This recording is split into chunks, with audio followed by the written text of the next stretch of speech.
Allan, okay. We're here with Ernie Allan. Now, Ernie, you are the president of? The National Center for Missing and Exploited Children and its sister organization, the International Center for Missing and Exploited Children. Now, this is a very heavy job description, number one. I mean, I have to applaud you for even doing what you're doing right now, but you brought out some very interesting facts.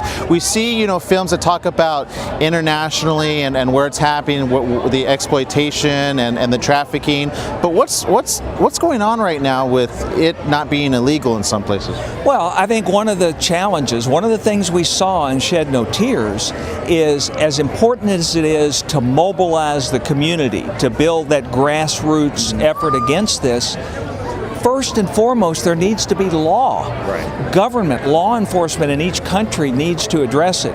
We reviewed the law on child sexual exploitation, since part of trafficking is sexually motivated, right, in 196 countries, and we found that most of the countries have no law at all. It's not illegal. It's not illegal. And so even in countries that recognize it, not enough is being done. Now, there's extraordinary international leadership on this. There's a United Nations Convention on Transnational Organized Crime and a protocol that addresses trafficking. Okay. The International Labor Organization has gotten 183 countries to agree to aggressively address this problem and eradicate it by 2016.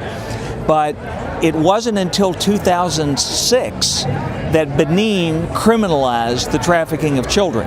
And criminalizing that act in Benin is one of the reasons why they've begun to make serious progress. And that's the important point that we want to bring out. I mean, everybody says, well, what can we do? What can they do? Because this is not something that is, as was brought out, it's not like you can just go and do it. It's a criminal organization. It's a sophisticated one, right? We argue aggressively that this is not just a human rights problem, and it's a huge human rights problem. It's organized crime. People engage in the trafficking of children for a very basic reason, and that is low risk and enormous profitability. And this is ultimately a business enterprise. And so hopefully what a powerful film like Shed No Tears will do is awaken the public that this is going on. What we find around the world is that these are hidden victims. These are kids that somehow the world doesn't see. And until we awaken the world's leaders to what's happening to our children, we're never going to effectively address it. And the community members. It all starts with everybody that, I mean, like you said, if we don't see it, we don't know to pull it out. So if you see it or if you know of it, what can somebody do? Well, the most important thing they can do is report it.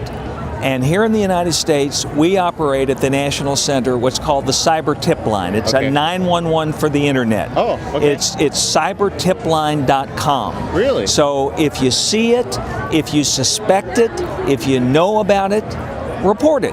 Call your local police and then alert us at the National Center for Missing and Exploited Children. So go to cybertipline.com. Absolutely. If any one of those exist. If you have information, let us know. We'll follow up on it. Is it anonymous? anonymous? You can be anonymous. Okay. You don't have to be anonymous. Obviously, we want all the information you can provide, but you can be anonymous. Okay, so if you suspect, go do it. Thank you so very much for taking a moment with us. Thank you. Good to